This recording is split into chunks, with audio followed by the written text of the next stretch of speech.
Suon kita gitawag sa Ginoo nga mopadayon kun unsa ang gisugdan ni Jesus dinhi sa kalibutan, mopadayon sa iyang misyon. Ug diya sa tong bunyag ato kining nadawat, ato kining naambitan. Kanunay niya ning nadungog nga atong naambitan ang pagkahari, pagkapari o pagkapropeta sa tuang Ginoong Hesukristo. Busa diya sa tong bunyag kita gitawag usab sa pagsangyaw sa maayong balita, gitawag sa pagkapropeta. Dili lang ang maayong balita atong isangyaw kundi ang atong pagbarog sa kamatuoran, pagsaksi sa mga inhustisya. Apan dili lalim o dili sayon ang magpakapropeta. Sa daan nga testamento daghan ang mga propeta nga gipangpatay tungod sa pagsulti sa kamatuoran, tungod sa pagsaksi sa mga inhustisya diya sa katilingban, sa pagsangyaw sa maayong balita. Bisan sa Bagong Testamento, si Juan nga magbubunyag, isip propeta, gipatay usab. Bisan ang atong Ginoong Hesus, sa pag-ani niya sa kalibutan, sa pagsangyaw niya sa maayong balita, sa pagbarog sa kamatuoran, gipatay usab siya. Now karon, pangutana, ganahan pa ba mo nga mamahimong propeta?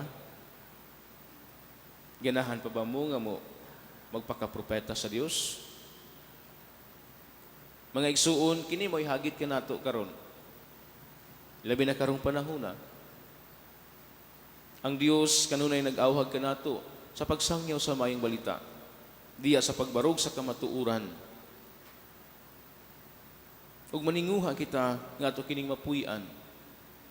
Sayon kayo nato ang pagsulti nga kita mga Kristiyanos, kita mga binunyagan, kita mituo ni Kristo. Apan usahay ang ato ang mga panulti, di na mutakdo sa tuang kinabuhi o sa tuang pagkinabuhi. Sayon kayo mingon nga ako mituo sa Dios, ako sa ka-Kristiyanos, apan ang pagkinabuhi niini layo kaayo sa tuang gipanulti or layo kaayo sa tuang gituuhan. Kaya dili lagi lalim o dili sayon ang pagkapropeta. Dili sayon ang pagsangyaw sa mayong balita, dili sayon ang pagbarog sa kamatuoran. Mismo gani diya sa tuang panimalay, diya sa tong pamilya, diya sa mga kasilinganan, ilabi na nga sa tong mga higala o mga suod. Dili ta makabadlong dayon kung aduna bay mga butang nga dili maayong ipanghimo. Usahay ato pang ikonsente o ato pang dapigan, ato pang labanan. Apan dili kini mao ang gusto sa Dios. Dili kini mao ang gusto sa Ginoo.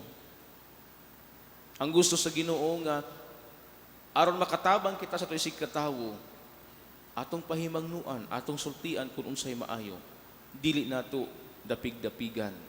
Dili nato labanan. Kung sayop ang iyang gibuhat din sayop, ato siyang pahimangnuan, ato siyang pahinumduman. Ug sa ingon ni ana nga paagi, kita nakatabang kaniya nga maluwas. O kita nakabuhat sa tuang pagkapropeta, nakasangyaw sa maayong balita, nakabarog sa kamatuoran. Makahimo ka kita ni ana. Lisod dili ba? Pero dili imposible kining tanan kung kita anaa kanunay sa Ginoo. Wala imposible sa Ginoo kung mangayo taniya sa iyang grasya sa kadasig, grasya sa kusog. Pangayo nato ang iyang kaalam sa pagsangyaw sa maayong balita.